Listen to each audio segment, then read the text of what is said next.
अपने आप को पाकिस्तान का शहरी साबित करने के लिए शनाख्ती कार्ड का फॉर्म भरते हैं तो आपसे एक सवाल पूछा जाता है जो दुनिया के किसी और मुसलमान मुल्क में किसी मुसलमान शहरी से नहीं पूछा जाता। आपसे यह नहीं पूछा जाता कि आपकी दिमागी सेहत ठीक है, आपके हाथ पांव सलामत हैं, आप चोर हैं, स्मगलर, जिंदगी में कितने रेप किए हैं, कभी टैक्स दिया है या नहीं, जिना को कायदे आजम मानते हैं या काफिर आजम, बच्चों को स्कूल पढ़ाते हो या भीख मांगने के लिए बाजार में छोड़ते, शरीयत चाहिए या सोशलिज्म, पाक फौज को कौम का सरमाया समझते हो या कौम के सरमाए का चोर। आपसे यह नहीं कहा जाता कि साबित करें कि आप हिंदू हैं, ईसाई हैं, पारसी, सिख या बुत परस्त नहीं हैं। लेकिन हलफनामा जो शनाख्ती कार्ड के फॉर्म में है और जिसे हम 25 साल से जायद अरसे से आंख बंद करके कभी अपने दस्तखत से और कभी अंगूठा लगाकर सिद्ध के दिल से भर रहे हैं, वो सिर्फ और सिर्फ ये है कि मैं अहमदी नहीं हूं, मैं कादियानी नहीं हूं, मैं उनके ज़ैली फिरके लाहौर ग्रुप से भी ताल्लुक नहीं रखता। एक छोटे से फिरका जो हमारे आइन के मुताबिक अब गैर मुस्लिम है लेकिन उसे भी हमारी तरह नमाजें पढ़ने और दाढ़ियां रखने का शौक है, उससे हमें इतना खौफ क्यों आता है? हमारे ईमान को अस्सलाम वालेकुम कहने वाले, बिस्मिल्लाह पढ़ने वाले, मस्जिदों में नमाज कायम करने वालों से इतना खतरा क्यों कि अगर वो सलाम, बिस्मिल्लाह और मस्जिद जैसे अल्फाज बोलें तो हम समझते हैं कि उन्हें सीधा जेल जाना चाहिए।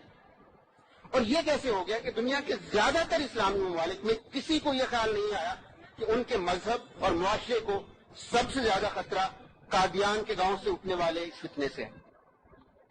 लाहौर में अहमदी मस्जिदों पर हमला करने वालों की उम्रें इतनी कम थीं कि उन्हें यह भी इल्म न होगा कि सन 1974 से पहले अहमदी मुसलमानों का ही एक फिरका समझे जाते थे।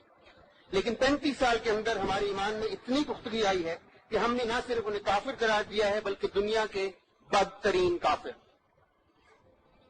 जब हम अहमदी मस्जिदगाह को इबादत गाह कहने पर मुसर होते हैं तो हम अपने मुल्क के कानून की पाबंदी करके 3 साल कैद बामुशक्कत से तो बचते ही हैं, हम ये भी कहते हैं कि देखें, ना ये मंदिर है, ना कलीसा, ना गुरुद्वारा, ना सिनेगाग, ये एक इबादत गाह है जहां वहशी बुत परस्त किसी भी खुदा को ना मानने वाले लोग खुदा और उसके रसूल और उसके मानने वालों का मजाक उड़ाते हैं। लेकिन आपको ये जानकर दुख होगा कि बहुत से अहमदी अपने आप को हमसे ज्यादा बेहतर मुसलमान समझते हैं। सोचने की बात यह है कि वो काम जो पूरी इस्लामी दुनिया में नहीं हो सका बल्कि ज्यादातर गुमराह मुसलमानों ने इसके बारे में सोचा भी नहीं, वो इस मुमलकत खुदादाद में कैसे मुमकिन हो गया? क्या मैं पाकिस्तान से पहले कायद आजम मोहम्मद अली जिन्ना ने एक जलसे से खिताब करते हुए कहा था, हम हमेशा उनकी 11 सितंबर वाली तकरीर को कोट करते हैं, उसका हवाला ना देते हुए भी बरेलवी साहब ने दिया, लेकिन जाहिर है अल्लामा इकबाल कायद आजम एक सियासतदान थे, उन्होंने और भी बहुत सी बातें की होंगी। तो एक जलसे में खिताब करते हुए उन्होंने फरमाया था कि हम चाहते हैं कि मुल्क ऐसी लेबोरेटरी हो जहां इस्लामी नजरियात पर तजुर्बात किए जा सके। और कायद आजम का ये कौल मुआशरती उलूम और तारीख की हर किताब में, हर स्कूल में आजकल पढ़ाया जाता है। तो लेबोरेटरी में जो तजुर्बात कामयाब हो जाते हैं उसके बाद उनकी प्रोडक्शन बड़े पैमाने पर शुरू हो जाती है। 70 की दिहाई में हमने नए काफिर तैयार करने का जो कामयाब तजुर्बा किया था वो वहीं नहीं रुका। 80 और 90 की दिहाई में कई मस्जिदों से नारे उठे, काफिर काफिर, शिया काफिर, और मुल्क के तूल अर्ज में शिया डॉक्टर, उस्ताद, वकील, ताजर और दानिश्वर चुन चुन कर इंतहाई बेदर्दी से कत्ल किए गए। और इतनी बेदर्दी से कत्ल किए गए कि अहमदी भी कह उठे होंगे कि शुक्र है हम काफिर हैं, शिया नहीं।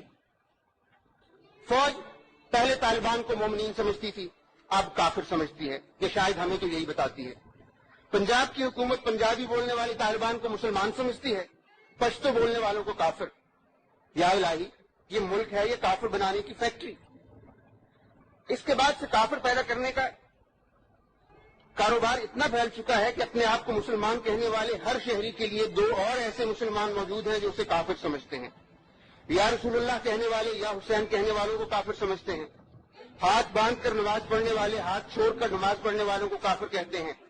दाता साहब पर मन्नतें मानने वाले बुल्ले शाह के मजार पर धमाल डालने वालों को काफिर कहते हैं। जब हम अपने शनाख्ती कार्ड के फॉर्म पर दस्तखत करके या अंगूठा लगाकर किसी को काफिर करार देते हैं तो साथ ही अपने लिए भी एक फतवे की राह खोल देते हैं। क्योंकि मरने वाले बदतरीन काफिर थे इसलिए उनके लिए दुआए मगफिरत करना भी कुफर है। लेकिन ये दुआ तो की जा सकती है कि जो बाकी बचे हैं अल्लाह उन्हें जिंदा रखे। बहुत शुक्रिया।